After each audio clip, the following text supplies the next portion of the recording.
Hi!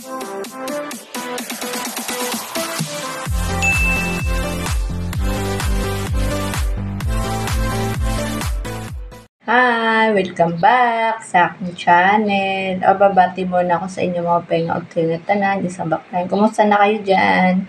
Ito pala ang ulam namin. Nagsigang ako ng yempo.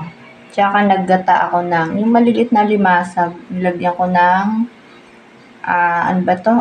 Kalabasa. Yan guys. Ngayon lang uli ako nagluto niyan. Tsaka yung kanin namin. Yan. Tsaka ito, bumili ako ng mangga. Mura ngayon ng mangga, 120 ang kilo. Tsaka, ito, pinya. Ayan, guys. Ayan ang aming pagkain ngayong Saturday. Yan, yan. Kanina pa ako nagluluto, alas 12 na pala. Ayan. Tinanghali ng gising.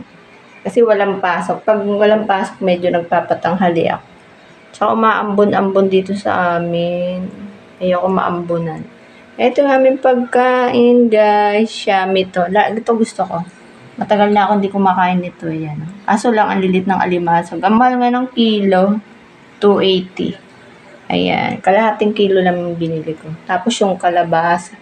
Mahal ng bilihin ngayon. Ayan, guys. Paano papalam na ako sa inyo? Bye!